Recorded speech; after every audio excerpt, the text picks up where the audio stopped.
between the wisdom passed down by ancient healing traditions, anecdotal experience, and modern clinical trials, one thing is clear: mushrooms are medicinal powerhouses. And I finally found a brand, a product, a company that I feel really aligns with all of my research and understanding when it comes to the medicinal properties of mushrooms, and that is Alchemy Mushrooms.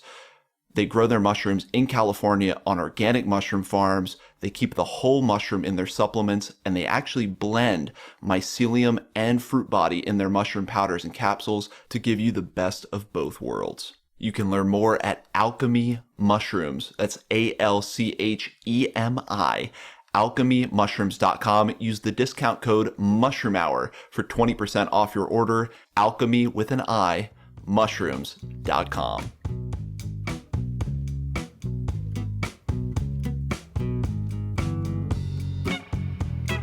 Hi there. Welcome to Mushroom Hour. Today on the Mushroom Hour podcast, we are graced by the presence of Melissa Waddingham, founder of Truffle and Mushroom Hunter. As a professional truffle hunter, Melissa respectfully and sustainably searches for truffles with her trained canine companions. She has studied forestry and woodland management and really exudes a passion for woodlands and their association with mushrooms and truffles. Her work has given her a reverence for the delicate truffle woodland ecology and its sustainability. It is a rare environment, crucial not only for the well-being of her beloved truffles, but also for trees in these areas of poor soil nutrients. In pursuing her work, Melissa has created a mushroom and truffle foraging business where she does it all, from training truffle hounds, leading truffle hunting courses, performing woodland surveys in search of truffle presence or potential, and collaborating with landowners to nurture environments for truffle cultivation. Melissa, thank you so much for joining us today on the Mushroom Hour. Oh, it's my pleasure. Thank you for asking me to be here. It's an honor. The honor is all mine, and I'm glad we worked through our little technical issues, got connected, because I am excited to learn more about truffles and talk about hunting truffles. It's one of those fungi that have captured imaginations and palates around the world. But before we dig into everything you do, maybe tell us how you descended into the world of the truffle. What got you interested in fungi and then hunting these elusive, culinary, amazing fungi? Well, you hit it on the nail there with the word culinary. All started really from my belly. I really like good food. I had a French mum. Some of my earliest memories were being shipped off to places and asking her, "Is the food going to be any good?" And I think that's sort of stayed with me from very little till now. And it was through food and my quest for interesting and new things. There's not much that scares me in the way of food. I mean, a couple of things, but not that much. So, just chasing, I'm a flavor chaser and was always interested in nature. So the two things sort of went hand in hand. And I was actually very late in discovering fungi, probably in my late 30s. But then when I did, from just sort of discovering all these wonderful edibles, it got a bit deeper than that, and I was interested in all fungi, and everything you came across was interesting, and I wanted to know a bit more about where they fitted in with the ecology and the type of woodlands that we were in and what they were associating with. So I got the bug badly. You've probably heard this before, but people say that if you're a mushroom hunter, it's more like it becomes a disease. Because it grabs you, and it's not a disease, is perhaps not the right word, because it's a wonderful thing. It's a great way to be grabbed. But yeah, that's how it started, really, through my stomach and love of food. And I think that is the case for so many people. The fact that you can go out into a woodland and find delicious food is just too appealing to ignore. And yes, it soon takes over every aspect of your life. But then truffles are a unique one, even amongst the world of elusive edible fungi. Truffle hold a special elevated place, I would say, both in their difficulty to find them and in their culinary appreciation or culinary uses. So, as you discovered foraging for mushrooms, you came from this love, this culinary background, this love of food. When did truffles enter your world, and what was it like the first time? I mean, did you go out and hunt for truffles? Did someone introduce you somewhere else? Yeah, how did that start? How did you start hunting for truffles in the wild? It's such a long story, really, but as a very, very, early novice, like many of us, I'm sure we all started with dear Roger Phillips's book, and I see back in your other podcasts that have interviewed him, and he has since become a good friend. But in the early days, I had his book. I think my only book, maybe one other, but it was everybody's Bible, and it was in the back of his book that he mentioned truffle, and that you could find them in the south coast. And was like, oh well, I'm Brighton way. I'm on the south coast, and read that they're associated with chalk and this and that, and I was just completely just blown away. Really, I hadn't really given truffles thought, but realised I was in the right area. And then sort of it became a bit of a quest, really, just to find them. Very naive, very green. Everything I'd done was totally self-taught, just from a hobby perspective and the love of food, like I said. And so I started to do a bit of research, which was very misleading and this isn't so long ago, actually. And the world of truffles is quite bizarre. And in the early days, when I didn't know very much, it was very easy to be taken off on the wrong path. And I did a lot of research and finally realized and pinpointed a woodland on the map, and from what I knew, thought that it would be a good place to go. Not knowing the area particularly well, I ended up in a park just outside Brighton, which was not quite what I was expecting. Heavily dog walked. Everybody from Brighton goes there. And I was a bit like, oh. And I met some friends there one of them who'd introduced me to fungi, actually, and he sort of had to be on the first truffle hunt. And this was no dog, no knowledge, just, I knew they're associated with beech trees. And we walked into this woodland together, and I knew they helped trees. So I sort of walked down this avenue of trees, and there was just this really majestic beech tree, which looked probably about 300 years old, but still in really good nick. Really big, majestic, lovely green leaves. It was the beginning of autumn, but nothing had quite turned yet. And it just looked a really good, healthy tree. And I just thought, well, it looks like it's had some help in its life. Let's try around here. And, Right. I'd read for ages that, people had been looking, some all their lives without any luck. And, I really thought that I didn't expect anything to happen at all. Anyway, within about 10 minutes, I'm on my hands and knees with a glove, just going through the leaf litter. We've spread out a bit. They're doing the same. And I'm moving the leaf litter, and something sort of like half, jumps out. I've disturbed Right. it. It just pops out. And I was like, what's that? And, there are so many there's so much beech mast that, you're constantly going, oh, is it? And it never is, it's beech mast. And just sort of like looked at this thing, but it was darker and bigger than beech mast. And I was like, oh, what is this? And even soil and dog poo, and, there's a million things it could be. So I pick it up and I look at it and I think, this is what it looks like. It does look like truffle's got warts on it. It's black. Sort of smelt it. Didn't, to my naive nose in those days, although I've got a good nose, didn't smell of much in regard of truffle. It wasn't Mhm. like overpowering, or so I couldn't really smell it. It was like, okay, well, we'll stick it in the trug and keep looking. And after about 20 minutes, I called to the boys, I think I've found truffle. They were stop lying, no, it was all a big joke. I was like, no, come on, really, I think, look. And they came over, and after about 20 minutes, we'd unearthed between us about 15. And we stopped at that point because we were more than happy with what we got in the trug. And we went Oh my, out yeah. to celebrate. But we were smelling them, and they weren't really smelling of truffle. And we were a bit confused, and we weren't sure, but they looked the real deal. So we went to celebrate. It was warm. We'd stuck them in the car. We came back to the car, and the car just, when we opened the doors, just smelt of truffle. It was like, oh, it's definitely truffles. It's definitely. And we, at that point, got really excited, because before we were a bit like, couldn't work out.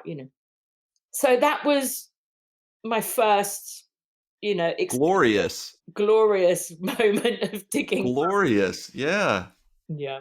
Yeah. I think that's the dream. We all wish that we could go out and find that, when you learn about truffles, you realize, okay, I'm going to need a dog or a pig. And some of these barriers start coming up to actually finding them.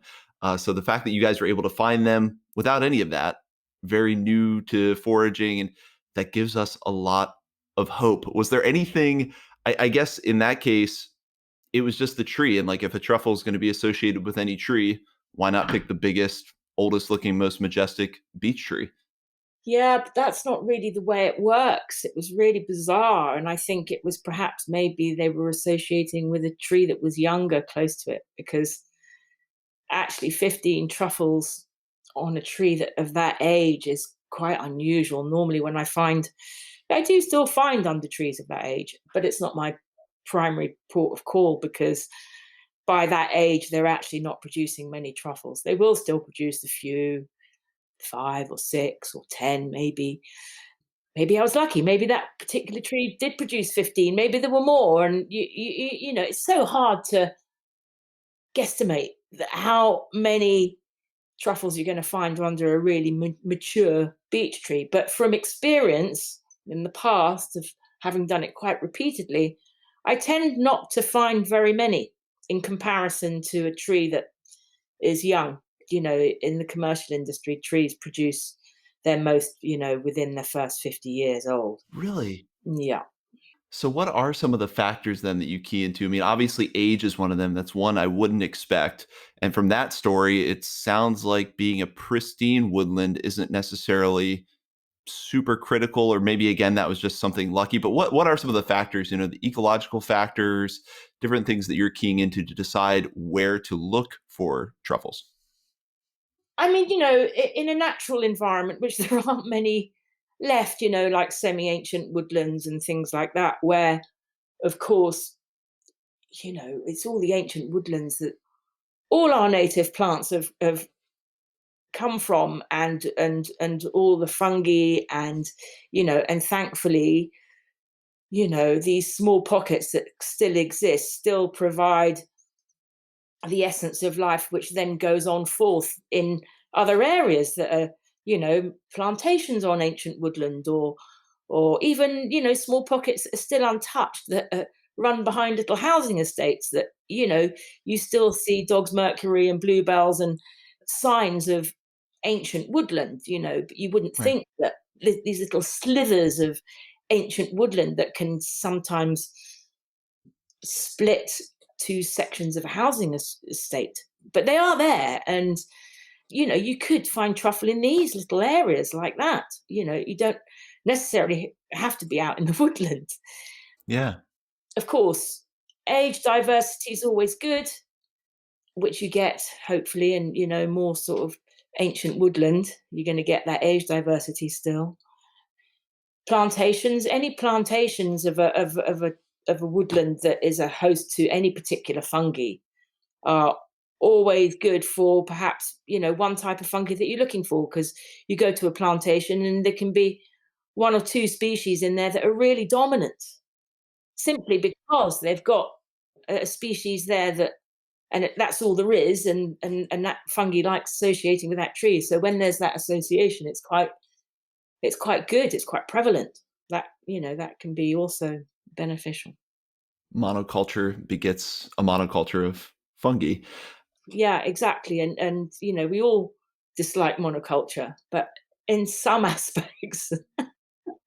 Well, and I've heard that before is, some of the Sitka spruce plantations can be the best place to find porcini and things like that. So there can be some upsides Yeah, when it yeah, comes to yeah, foraging. yeah, yeah. And then what species of truffle are we talking about? Because as someone who is I know I love truffle. I know roughly white and black truffle. I know in the US we have some different species. But when we're talking about Southeast England, which was kind of your hunting grounds, what species of truffle are we dealing with? Still is my hunting ground. I hope one day soon. We've got a lot of truffles, true and false, in the UK. Mm, A lot more than people think, actually. True truffles, probably about 38 species. And the most common ones that I hunt, of course, you come across all species while you're hunting the ones that you're hunting, because the dogs will indicate on all of those 38 species. So that makes it very interesting. But from a gastronomic aspect, it's tuber estivum var uncarnatum. So that's the summer truffle and the autumn truffle, which was once considered two different species, but now we know is the same species. Mm, That's the most common that is hunted. We've got tuber mesentericum, which is another good edible truffle when it's cooked. It's pretty vile when it's not cooked. That's the interesting aspect about truffles, because they all smell, they've got similar connotations running through all of them. But then, of course, they've got their own very unique connotations as well. And some of them are like, tuber mesentericum, it smells like hospital floor and rotten eggs. It's when it's raw, and it's been cooked lovely. for a while. But funnily enough, when you cook it, all those horrible connotations go, and it retains a truffliness. Some of those phenolic compounds retain, which are good, and the horrible ones get cooked off. And actually, it's a good one to cook with, because summer truffle, autumn truffle, estivum, doesn't like heat, so you've always got to use it raw. So it's quite nice to have two truffles that are actually very common, and be able to use them in different ways as well, because we all like to be able to do different things with one ingredient too. It took some brave souls to figure that out about some of these tubers. I'm sure, to hold the nose, cook, and then discover that there's something quite edible on the other end. And you hinted at the fact that you kind of go between two locations, where you are now in Portugal and Southeast England. Yes, we will still assume that the territories in Southeast England are still your truffle hunting grounds. You put your stake in the ground. Have you hunted truffles in Portugal? Do you find similarities in finding truffles in those two areas? I mean, similar forests, all similar indicators, that kind of thing?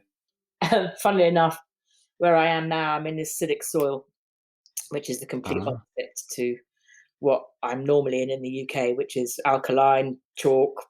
Here I'm in granite, very acidic. So the species of truffle that I would normally hunt in England are not in my immediate area. No, so I would have to go out of my area to find some limestone. It's not hugely, from what I can tell, from the knowledge that I know, but I haven't really ventured into those areas enough to be able to establish what the truffles are going to be here in those areas. Where I am here, I plan to, but where I am here, we get terfeza, which is still considered a truffle. It's the desert truffle is the common name for it, and it likes really acidic soil, free draining soil, which is exactly what I've got around here, and it associates with rock rose and other types of small plants as opposed to trees. I think it does little shrubs as well. So that's interesting, but on the gastronomic list of good edibles, it's right at the bottom, because actually it's got no truffly aroma to it at all. I don't even know if the dogs would find it. And it's, if you think of it as a mushroom, just a subterranean mushroom, it's nice. It's actually, it's very pleasant. yeah. But it's really hard push to think of it as a truffle. We all know that smell, and yeah, if it doesn't have that truffle aroma, that doesn't sound like a truffle to me. Yeah. But yeah, I have heard of the desert truffle, and so that's interesting that it's based on soil type, whether you're in kind of acidic, free draining soil, whether you're in alkaline soil. So I'm putting together in my head a picture of kind of the habitat that you would look for. And now another key piece to truffle hunting, if you really want to have a lot of success, you can't always get lucky and just find 15 truffles on your first time. Is the truffle dog, is the nose of a mammal that can hunt down that truffle smell. So when did you first start using a truffle dog? I mean, what was it like for you learning about bringing a truffle hound into your life? Well, I'd set myself a promise that if I found them out in the wild, that I would, go and get a dog. But I didn't think that it was going to be that easy.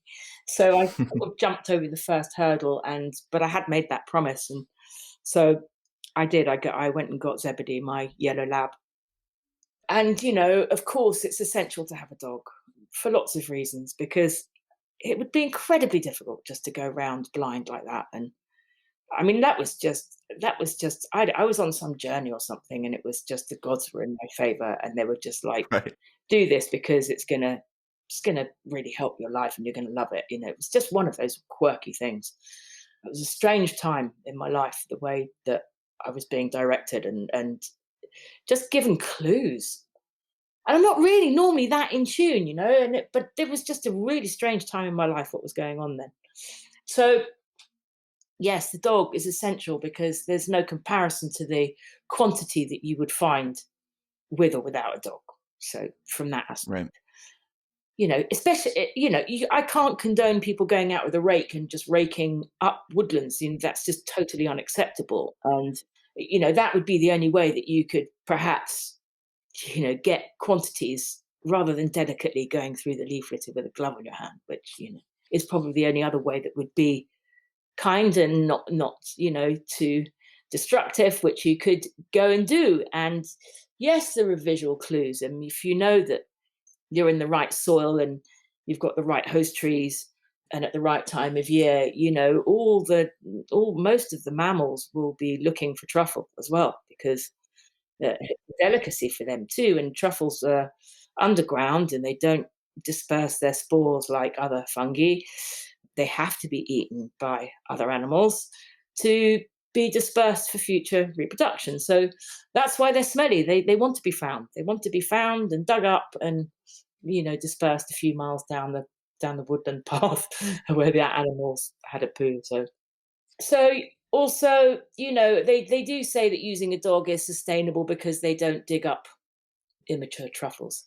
Unfortunately, Mhm. that's a bit of a fallacy. I don't know quite why they say that, just to probably make it sound good. I'm not sure. But, my dogs do if they're around. And, summer truffles continually fruiting. It can fruit for almost 6 months. So, yes, you're going to have your peak, time in the autumn or sort of early winter where they're all pretty much mature. But as you're finding mature, you will find ones that are, getting ready to be mature perhaps in December or January, or so they're constantly, you know, coming about. So inevitably, your dogs will occasionally indicate on the immature ones. But hopefully that, I don't start till September, that you will find them in August and maybe even in July. But I purposefully don't go out to September because I don't want to be harvesting immature truffle. One, they're awful. It's like eating an unripe pear or peach or something. And it's a waste, if they're not mature, the spores are not going to be mature, even if the wild animals don't pick them when they're immature. They Right. leave them in the ground because you don't see any harvesting activity by the wild animals when it's too early. And then all of a sudden, when they'll tell you almost the wild animals when um, it's time to harvest because they've started, and I like to see that actually, and I get a bit twitchy when I don't see my competition in the sense of the wild animals. So either because I think, oh, they're not here, or I'm not in the right woodland, or so visual clues. Yes, all my wild competition, and they dig in different ways, and you can tell. And I think most mushroom pickers have got a really keen eye, and there are some things that I see shards of truffle on cut stumps of tree where a squirrel maybe has dug up a truffle, gone to a high point like they do to feel safe and nibble on a nut or something, but they've nibbled truffle. Little tiny shards just fall on the stump. Tiny, I mean, tiny. But I catch that, a bit of brown and a bit of white marbling and then maybe half a wart. Wow, oh my god.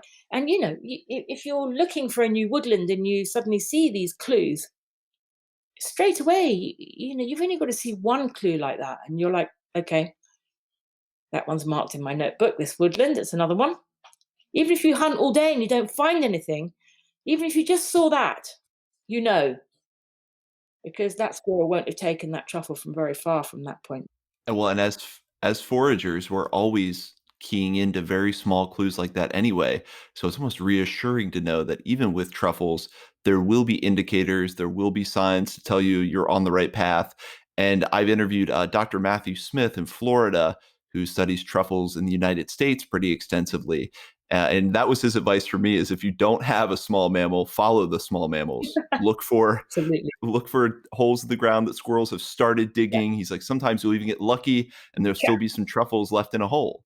That happens to me a lot to see half-eaten truffle in a hole.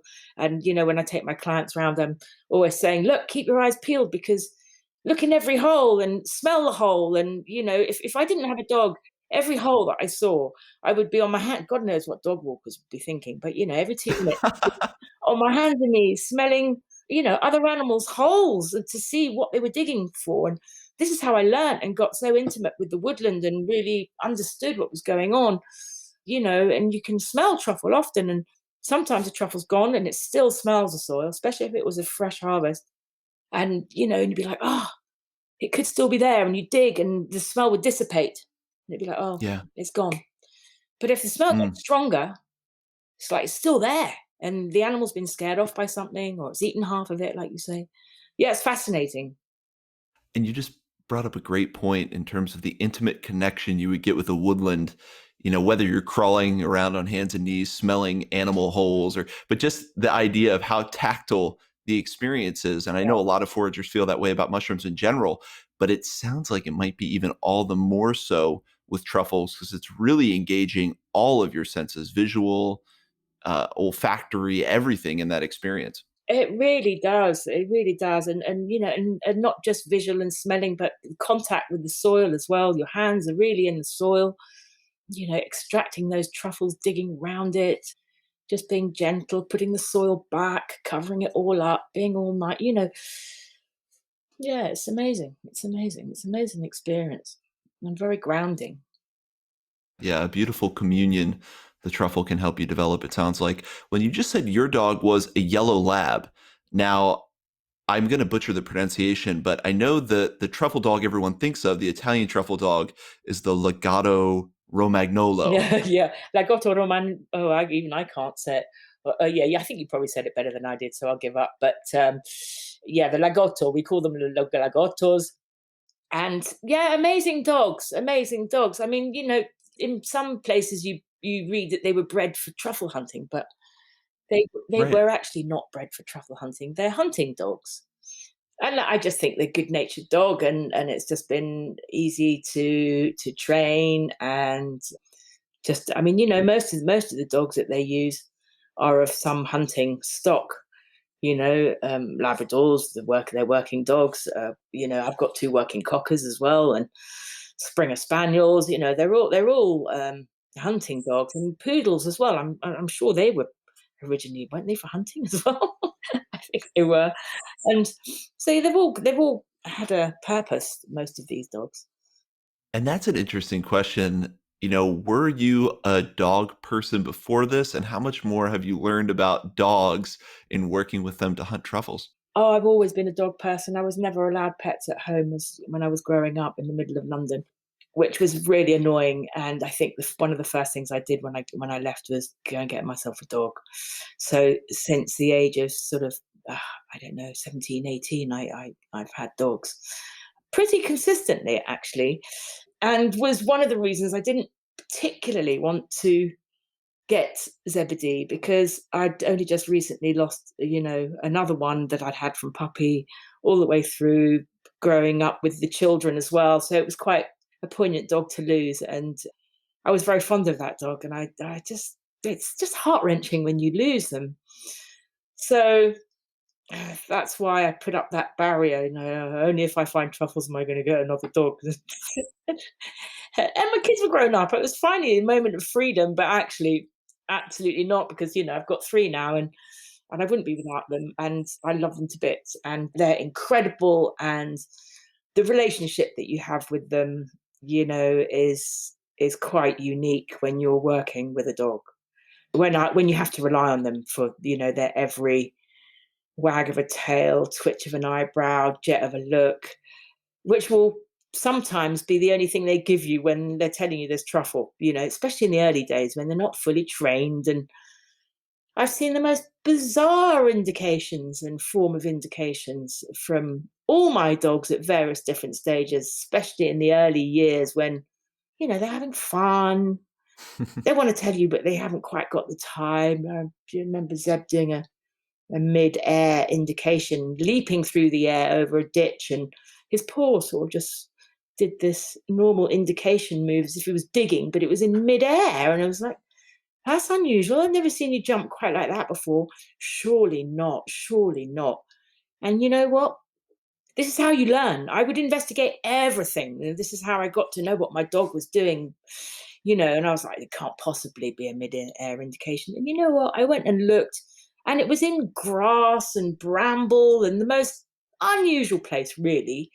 It wasn't that close to the tree, but close enough, obviously.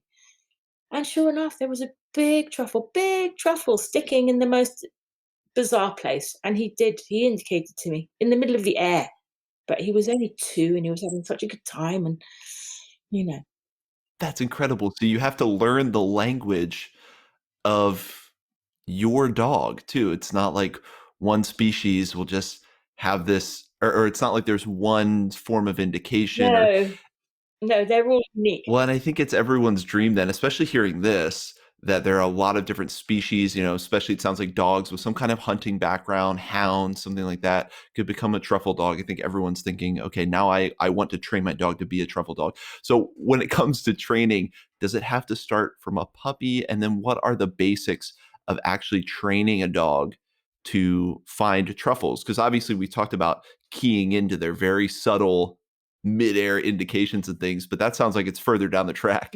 No, definitely. And those little things are just unique and just help you bond with your dog and get to know your dog. You can clearly train your dog to, and is part of the training to indicate very clearly, because you can't just be running on guesswork. I mean, it's okay if it's a hobby, but if it becomes, you're working in the commercial industry, or, you've got to be very clear, or, like in my case, I'm taking groups out. We want to be finding truffle. I want to show them the dog's working well. And Right. it's an incredible thing to watch as well. It's phenomenal. And so, for me, I don't want to be guessing. I want my dog to be clearly telling me. So, I'll train the dog. If it's not indicating in a way that I want it to indicate, I will address that in training. And, until I get the desired behavior is, then it doesn't get rewarded, and until I'm getting what I want from it. But they work so well. They most of the time they're getting rewarded every 5 minutes, because it's incredible how they learn very quickly. You could have a good truffle hound with the right guidance, I must say, because I learnt myself. I'm completely self-taught, so I didn't have any mentors. I didn't, I just had to go and learn the hard way, and that took me with Zebedee about 5 years, and that was going out a lot, and that was, That's quite the investment. Yeah. yeah, that was not knowing where truffle woodlands were. That was not knowing how to train a dog to hunt truffle. But I know how they tick, so I just thought, come on, it can't, it can't be that difficult. And I tried every day, every day, and he's not the best candidate, actually. But I just think, as I've seen others now since, and my 2 girls, I mean, he's fab, he's amazing, don't get me wrong, but he was really hard work, and he ended up being amazing, but he was quite challenging and would work on my scent and all do things that weren't particularly conducive to finding truffle. And then me finding ways to combat that, and it was slow. And then finding the woods, and or not finding the woods, and your dog not finding, and you're like, am I in the right woods, am I not in the right woods, is my dog working, is my dog not working, I'm in the right soil, I got the right trees, but still no truffle. And is it the right time, am I too early? you know are the bacteria in the soil, are the right things here, is it more than just the trees and the soil? Of course it is. So you were learning just about the ecology of truffles and the life of truffles, in addition to learning how to train a dog to find them. It's kind of doing both at the same time. And for Zeb, and I guess your 2 other girls, did you train them from puppy all the way, starting out 8 weeks old to find truffle? I did, and especially with Zebedee, I was very obsessive, and I even had the chance to put truffle oil on his mother's nipples, and And I was Oh my, truffle oil on the mother's nipples while they're feeding. That's amazing. I'd read that and I was just so, wanting to do this right because I didn't want a dog, but my journey was taking me somewhere. So it had to be the right dog. If I was going to get a dog, it had to be 100% the right one. And Zebedee was from Stenning, which was truffle grounds. And the owner said yes. And I phoned loads of other breeders. They all said no, because it might interfere with the milk and the puppies and the other puppies that are not going to be truffle hounds. And, you know, so it was like he was the one, because Yeah. I was just, but first off, he was the first puppy I went to go and see and everything. It was just bizarre. The universe had you on a fast track to truffles, It really clearly. was. It felt like that. It really felt like that. And so, he grew up with that lovely heady smell, always loved them, was very good in training. He's a lab, so I could bribe him to do pretty much what I wanted through food. But he's not a dog that pleases his owner particularly, not like my girls. He's show stock, funnily enough, not working stock, and that makes a big difference. And he's a proper prima donna, and he's always like, I will do it, but I'll do it when I want and how I want. Whereas the girls that are proper working stock, one of them given to me by the military, completely different. They look at you like, right, what's the next move? I'm going to do this now. You're going to be happy. You're going to be happy. I'm happy. Can I have my treat? Come on, come on, come on. They're just totally wired in a different way. But it doesn't really matter because however they're wired, there's always a root in somehow working with their temperament, their nature, their character, and you can most of the time, not always, but And to ask a very selfish question, I have a dog that's part beagle, beagle and English bulldog, and now she's about 10 months old. Has the ship sailed on training her as a truffle hound, or is there a hard and fast rule to what age, or is it really dog to dog? no, you're well within your, comfortable time to start training. Definitely. In some respects, there's always that argument about whether it's better to wait till a dog's a year old and then start training because they've got all the silly puppiness out the sort of way and the Right. challenges you've got with that. I don't actually agree with that. I start with mine very young because it's for me, it's always been fun and games. I've never wanted to do anything to put the dog off or I want my dogs to love this for the whole of their life and really benefit from it and give them something that they love and adore. So I'm always very gentle with the training. I'm always about positive reinforcement in all the training, behavioral training, and all that. So if I start them young, I find that giving them a purpose and you're working with something that's really smelly and it somehow really grabs their attention. And I find it helps actually with the other training. It helps with behavioral training Right. because sometimes it's hard to get a puppy's attention. You can be all squeaky and you can be Barbara Woodhouse and you can be, all this. She was an old fashioned trainer who had a very squeaky voice, and yes, you can grab their attention with food but I don't know, there's something about truffle if they like it. It's almost like that dog's not going too far away from you because they like the smell and they like rewarded for, being rewarded for finding it and being given a task. And most dogs like a task, even from puppy stage, and I start in the house and I make it easy and only reward the behavior that I'm requiring. And Sure. Well, that's a really interesting concept that the truffle training itself could be a bigger part of the overall training. And maybe truffles are, instead of those little clickers, or you use truffles as the thing to get their attention. And, without giving away, I don't want to give away like secrets to your process, anything like that. But in general, how do you get a dog acclimated to find a truffle in the wild? Because I mean, maybe not everyone will start with the truffle oil on the mom's nipples, but what are some of the rough steps you take to get them finally ready to find it in the wild? well, before COVID, I was running courses where I would introduce truffle smell to the dog and reward it, and then give various exercises to make the dog look for it. And the exercises would just get more and more challenging, really, and really to get the dog to work and really use its nose. And I can generally tell after a couple of hours of seeing an intro dog, a new dog to the scene, we run some exercises. Normally it's in person, but I'm doing Zoom courses now because we've all had to adapt one way or another. Strangely, it's been going really well, and the information is really transferable. And for places, or for people like yourself that are, in the States, that I can't just fly on a plane anymore and come and see you, or vice versa. And, from being normally just working in the UK, suddenly on Zoom, it's opened up a whole field that I can work worldwide, which, you think, oh goodness me, I'm only restricted to Zoom, but actually it opens up a whole new different thing, which is something that's good. So I can't wait to get back in the woods, obviously, and nothing Of beats course. being, hands on, person to person, smelling, touching. There's a lot to be said for that. That's just the only thing. But yeah. And I'm sure there's a certain joy that comes with communing with all the dogs you're training with. You get exposure to all these lovely dogs that that you get to meet and spend time with. And Yeah, for sure.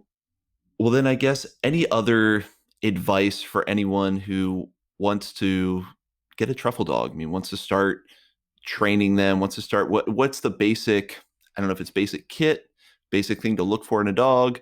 Just when someone asks you, hey, I want to get a truffle dog, I want to start doing this, what's your kind of golden rule or set of rules you usually give people, a set of advice?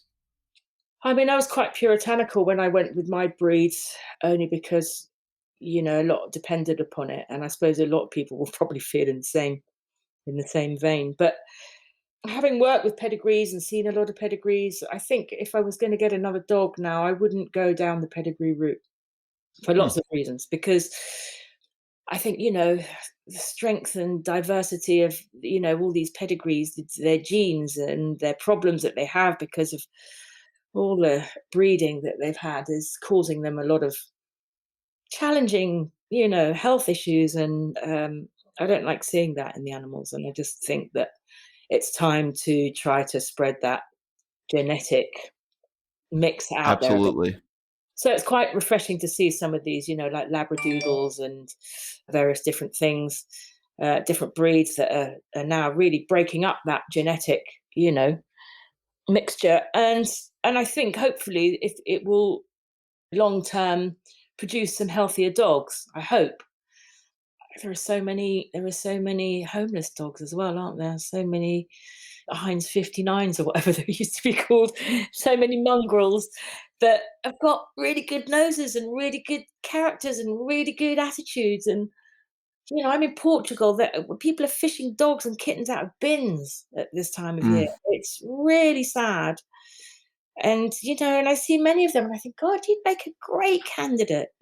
Beagle cross, some Portuguese breed. And I just think I'd really like to try to see what they'd be like. It really fascinates me, actually. Yeah, and I guess, is it ever too old? I mean, if you find a dog in a shelter, you want to rescue a dog, is it ever too old to start something like this, to start this kind of training? I sort of say 5 is sort of the cutoff because they're not as mentally as astute to really maybe picking it up at 5 and not going to be perhaps as sharp. Although they do say you can train old dogs new tricks. Right. But I think if it's going to take a couple of years for you to get a dog that's really good with help, you're going to need the help for it to be, that quick. If you've got no help, then it's going to take you a lot longer. I can't stress that enough. So if you're out there on your own with your bottle of truffle oil and you're just going to be hiding cotton wool, around the woods and hope that your dog's going to, become a great truffle hound in a year, then forget it. So by the time you've done that and your dog's 8, depending on the breed of dog you've got, you haven't got a lot of truffle hunting time left, especially with your dog in good enough nick to be running around the woods for 4 or 5 hours. Yeah. That's why we start them off young, because it can take some time. I mean, Zebedee was finding truffles, and got halfway in a truffle hound competition by 8 months. So he'd come a long way at 8 months old. But, it was very slow transferring that information from what he learned using truffle oil to finding real truffles in the woods. I mean, it was a good foundation, but that foundation still took time to develop him to be how he was working when he was perhaps, say, 6. And when did this become a business for you? I mean, when did you decide I'm going to help people train their truffle dogs? I can imagine once friends saw you out with Zeb, they were like, "Teach my dog to do that." But how did that start for you?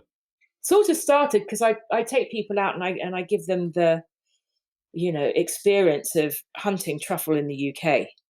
So it started by me just taking groups out and we just go off and we find and use the dogs to find. And then obviously under the subject of truffle, there's lots of different things that you can do with that knowledge and the skill of your dogs. So Right. I then realized, of course, I mean, it took me 5 years to be able to say, okay, Zeb, I think you're good enough. I don't feel like a charlatan.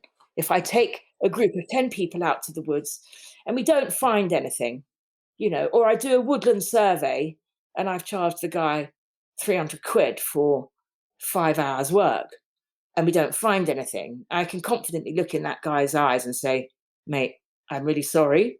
We've tried for 5 hours. Yes, it's the right soil. Yes, it's the right host trees.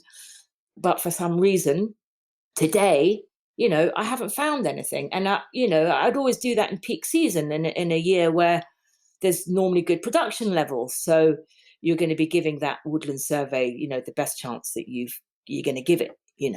It's not often that I've gone to a woodland, and especially with, my dogs and the way they work now. And in peak season, if there's truffles in that woodland, my dogs will find them. So if I go to a woodland and it's peak season, we don't find, it's very unlikely. I mean, it's always possible. And I do say to them, look, maybe ask me back again just to be doubly sure because, the woodland animals might have eaten them all. Or Right. might have had a local poacher that you don't know about that's come and dug up all your truffle. I don't know. I don't know what goes on in your woods when I'm not here. I can't see any evidence of that. But, you know, who knows? So I mean, some woodlands I can say to them actually no.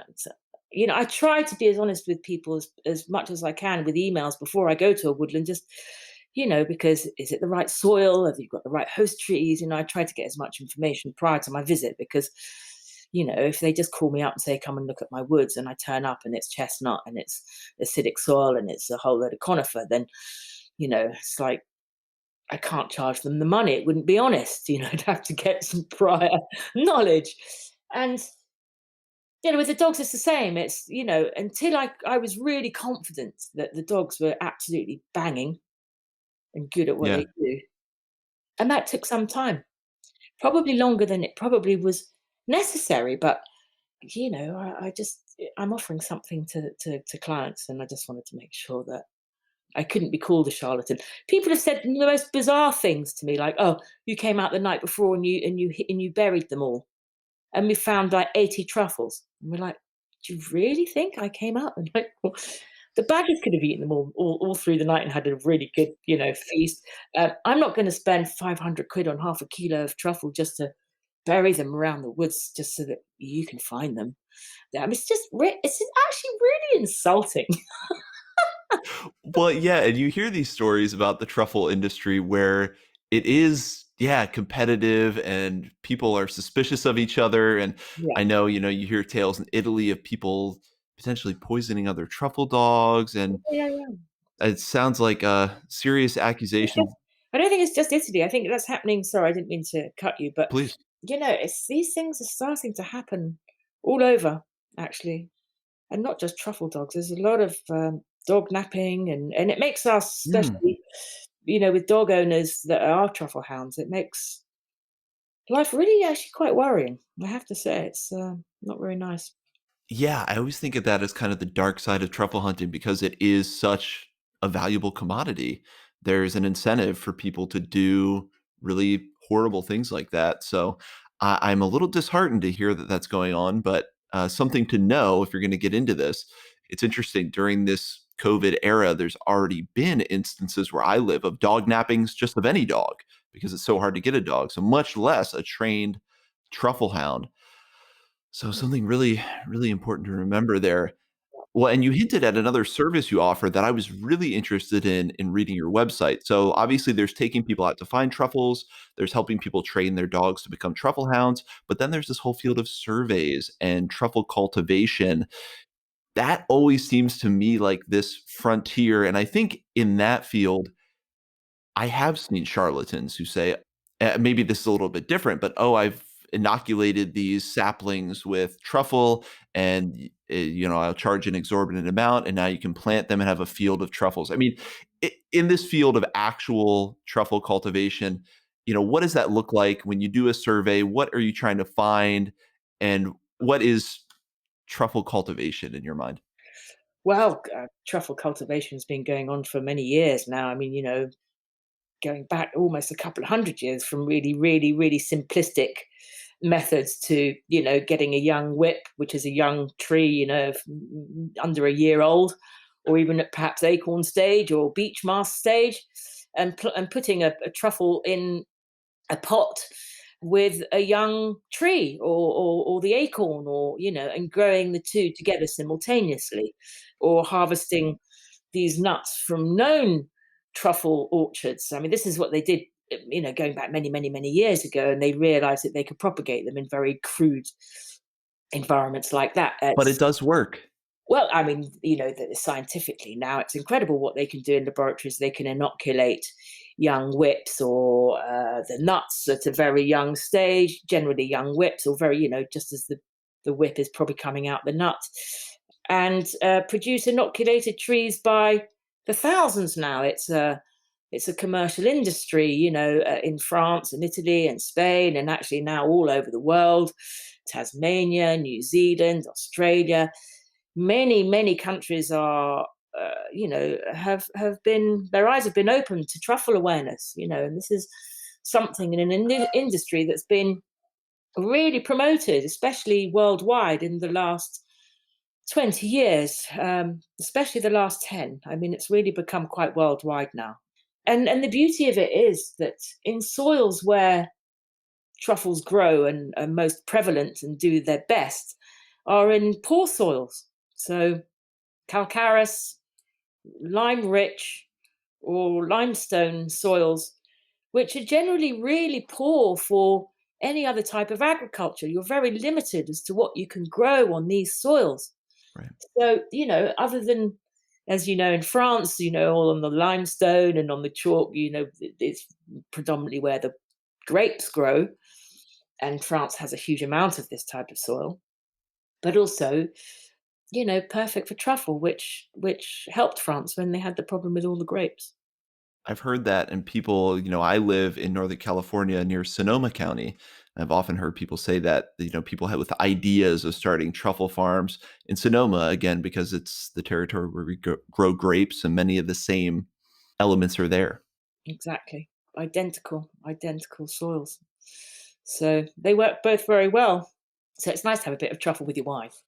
Yes, they go hand in hand. I mean, if you have a vineyard, you might as well have a truffle farm as well. But when people ask you then to come do surveys, are they just trying to see if some of their woodland already has, a quote unquote truffle farm on its hands naturally? Is that the goal? Yes, exactly. Yes, lots of, English landowners down in the south are suddenly think, oh, well, possibly, my 20 hectares might have truffle, and then they've perhaps only been managing it for pheasant rearing or shooting, or and they suddenly, their eyes are opened up to another potential. So people often ask me to go and, have a look to see if there's anything.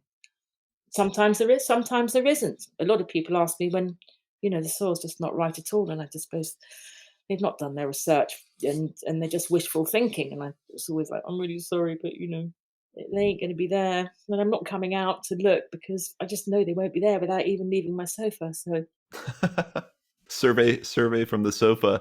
But if things do look promising, it sounds like then you bring the dogs out, you bring the team yeah. and assess the area. Is there any protocol to doing that? If you have trained truffle hounds, a way you could identify a patch of woodland as being good or not? You have to lay out a grid, or how does that usually work? Um, I'm not particularly systematic. I try to obviously, cover all the woodland one way or another. It might sometimes might, I'll just see what the dogs do first, really. The girls in particular tend to cross quarter anyway. It's their style of hunting, which they do when they're it's instinctive within them for when they're trying to flush birds out, and they still retain that style when they're looking for truffle, which is pretty cool actually, because that way you know that they've covered, a certain amount of area. So I'll make a note of that area, and then, if I need to sort of like move them along and do another section of the wood, I will, I'll guide them as well. So between observing what they do and what I want to cover, we work as a team like that as well. It depends again what type of woodland it is. Not all woodlands has got easy access either, depending Sure. on what management's gone on in there. Sometimes I work in commercial plantations that have been planted for truffle, and I go to plantation owners' property to look in the orchards, and then of course everything's planted in rows and it's all systematic, and then you're hoping you're going to find something because quite often it's the first search maybe on a new plantation that might only be like 11 years old or 10 years old, and so you've got really you've got clients that are really expecting good news, so no pressure. It's like Yeah. Is that how long it takes generally for truffles to establish? Is like 10 years, or is there a rule there? yeah, there is a general rule. It depends on the species. Summer truffles a bit quicker than melanosporum, which we don't get natively in England. But they'll start producing very small truffles, pea-sized, tiny, tiny, probably after about 5, 6 years, and then they get better and bigger and suddenly, worthy of harvesting. Probably by about 10 years, I would say. So if we want to make our own truffle farms, be prepared. Be prepared for the wait, the 10-year wait, and then having someone come out and assess your progress. And it's just a really interesting industry to think about. And I'm very curious to see how that will develop. Like you said, as science comes along, inevitably we're going to see more and more developments. So it's really something interesting. I've also heard that Australia now is starting to do a lot more with potential commercial truffle cultivation. Yeah, yeah, I said that earlier. Tasmania, Australia, New Zealand. It's big out there. It's Ian Hall, I think, started a lot of Dr. Ian Hall started a lot of work out there, and it's been very successful. The soil and the climate is obviously really suits it. And I've got a feeling they didn't. I might be wrong about this, but I think certainly Tasmania. I might be wrong, and I'll stand quoted if anybody wants to quote. Give me a ring and tell me I'm wrong. But I don't think they had any native truffles. Lots of fungi, but I don't think truffles. So I think it's always been an area of real interest for those guys as well, because I don't think natively they've got any. I might be really wrong. We'll put the asterisk by that statement, but very, very intriguing if true. Well, I'm sure anyone listening wants to learn more about your work. I'm sure there are going to be people that want to have a Zoom truffle hound training. So, where can people find out more about you and connect with you about your services? Well, I have my website, which is truffleandmushroomhunter.com. I need to blog a little bit more on that and do a little bit more updating, but it's been not a lot been going on this sort of. Yeah, Um, don't we all? Yeah. you can follow me on that. I'm on Facebook as well, Truffle and Mushroom Hunter, Instagram. All my details, contact details are, on my website. Yeah, and that's it. Maybe bump into someone in the woods somewhere sometime. Well, we can't direct someone to bump into you in the woods, but we'll certainly put the link to all the websites in the show notes here. And I don't know how I missed this before, but please, because you're someone who loves truffle, I mean, you're surrounded by truffles, you live in the world of foraging truffles. What are one or two of your favorite preparation methods or ways of actually consuming truffle? Mm, that's a really hard question. Always sounds so boring when, truffles are always associated with eggs. But there's a reason for that. Well, I was going to say, because it's mundane to you, that doesn't mean it's mundane for anybody else. So, The marriage between eggs and truffle is just a joy. I mean, it's just the perfect combination. And I just think it's about people to start getting adventurous about what they do with their eggs to make it slightly more appealing than just, I don't know, a boiled egg or a poached egg. Or um, I've been dying to try it, and I've been talking about it, and I haven't done it yet. And I hope someone doesn't beat me, especially after hearing this podcast. But I'm dying to do some. You know how they put a yolk of an egg in salt, and it's a salt cured egg yolk. Yeah, I've heard of that. I think you probably know what's coming next. So, with all my bits of spare truffle, I whiz it into salt and make truffle salt, which is phenomenal. And I want to do a cured egg yolk in truffle salt and see how that turns out. Well, and we'll have to decide if we include that in the podcast or we need to keep that strictly your secret. But you just mentioned truffle salt, and that currently is my addiction. My wife and I put truffle salt on absolutely everything. Yeah, Popcorn, just anything we put yeah. truffle salt on. I think that recommendation you cannot go wrong with. And then what are any I mean, we've just talked about a future food venture for you, the truffle salt cured egg yolk, but are there any other future plans? Obviously, this is a time where so much is in flux, but any other future plans for you, in the world of truffles or mushroom hunting or anything else really? Well, I've just got to get myself back to the UK to be able to, finish what I've started. It's quite early days. I've only been doing this for, it feels like, I mean, how old's that? 13 years. There's still another good 13 years of it in me. So I want to get back and do what I love. It's been miserable not doing it. The pleasure that actually that it gives to people is phenomenal because it's just such a bonkers subject. And it's like taking kids treasure hunting and, people's faces at the end of the day and the joy that it seems to give is just incredible. And I'm so blessed to be able to do something that's so joyous and to give such pleasure to others. And of course I get a kick out of that selfishly too. It's like, wow, wow, it's a double wow. It's just incredible. Of course. And the compliments that I get are just second to none. Things just as simple as I'm never going to walk in the woods again and look at it in the same way. And that's like, wow, I'm never going to forget this day ever in my entire life. I'm like, really?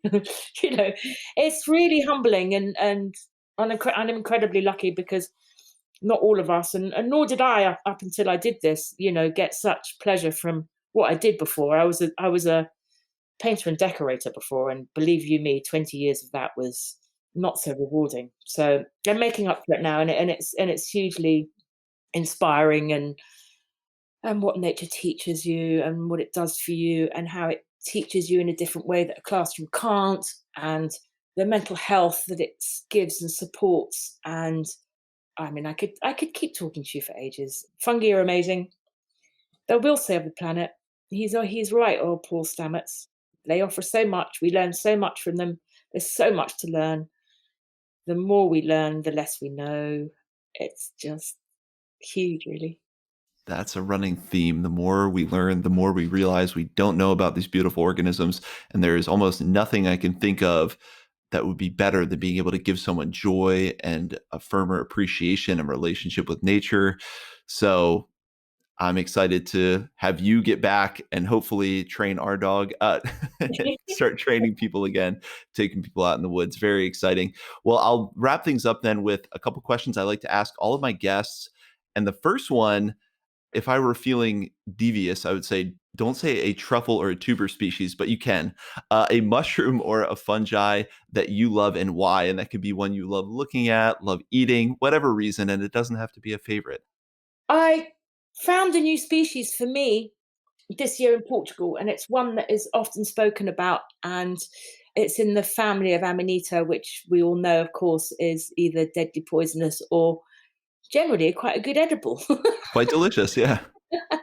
And I found Amanita caesaria for the first time this year in its fine adult splendor. So it was beautiful big cat, but I mean big, half a foot almost. Robust, firm, yellow gills, yellow everything else, and the combination of the colors coming out of the vulva, and it was just stunning. It was so beautiful to look at. I've got lots of photographs of it. It was incredible.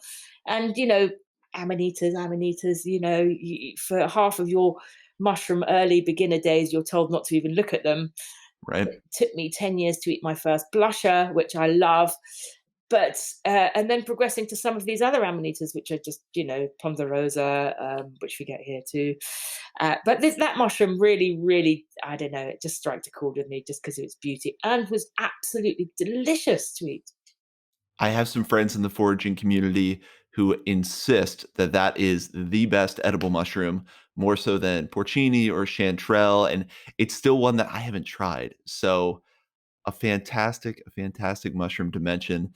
And then the next question is a much broader question, and we've kind of said bits and pieces about it along the whole interview. But what has this intimate, really tactile relationship you've developed with fungi? What has that brought to your life? Maybe something they've taught you, some new perspective, but what has that relationship you've developed with these more than human organisms brought to your life? It's huge. I mean, in every aspect, sanity. Seriously, I think most mushroom hunters will tell you how mushrooms call out to them. So this connection. I mean, really, mushrooms talk to me. It's incredible.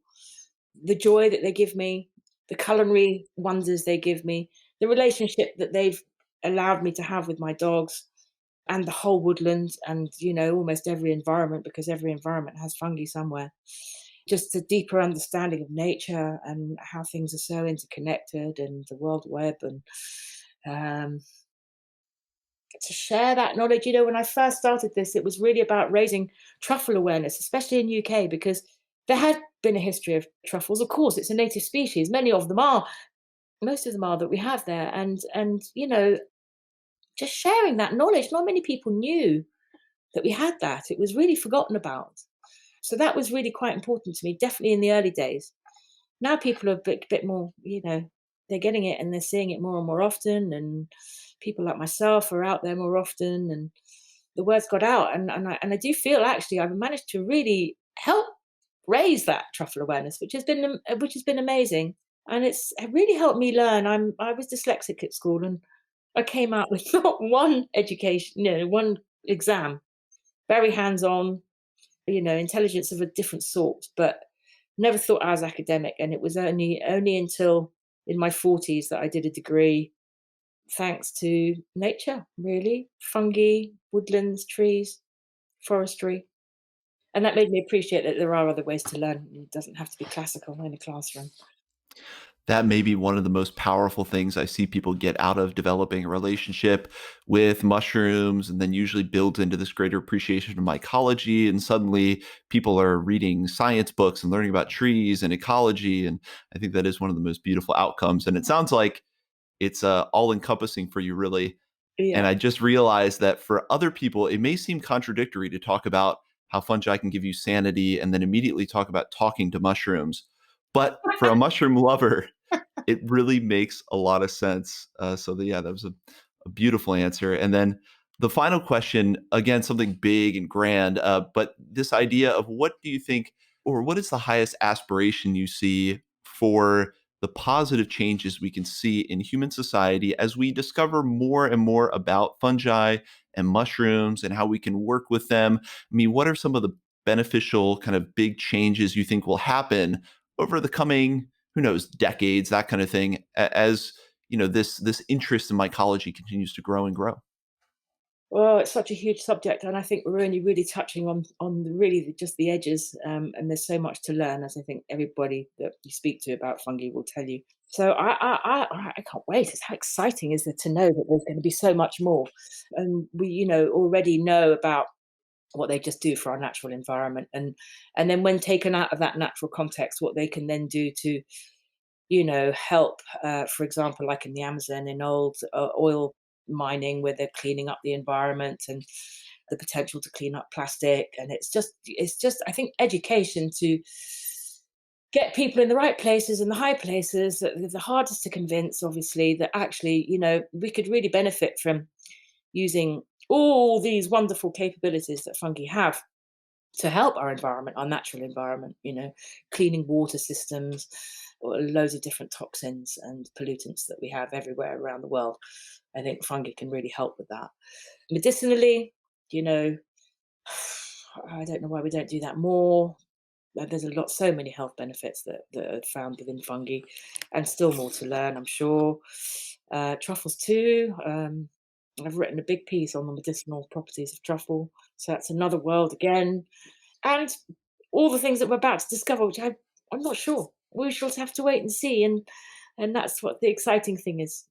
mushrooms always keep you on your toes. There's always something new to find. My pinnacle of my career was finding a truffle that in Pegler's book was considered extinct. And You found an extinct truffle? I found what they thought was considered extinct. Yeah, and Zebedee found it. It was the size of a freckle. How I saw it, I don't know. Again, it might have called me. I don't know. Definitely. And a woman simultaneously the same year as somewhere abroad, Denmark or somewhere, also found one and was doing a study on them. And both are, well, my specimen's in Kew in England, and hers is somewhere else, safe somewhere else. And now, well, the book probably has to be rewritten because it's not considered extinct anymore. So that was joyous. Yeah, I bet you didn't think that you would necessarily be involved, you know, 20 years ago with Kew Gardens and groundbreaking science. So something beautiful they've given you. And I think you also elucidated really well that maybe the big change that we're going to receive is just that excitement, that groundswell of excitement and hope around something. The world can often seem dreary and people can feel powerless. So to find a whole new organism that can Yeah. create positivity and excitement and hope, maybe that's really the big positive change that we need. Well, Melissa, thank you so much for coming on the Mushroom Hour, providing us really thought-provoking answers, really taking us on a journey to go out truffle hunting. It's a fascinating subject, and you've been very generous with your time. So thank you so much for coming on the show. No, it's been my absolute pleasure. I've really enjoyed speaking with you. Thank you very much.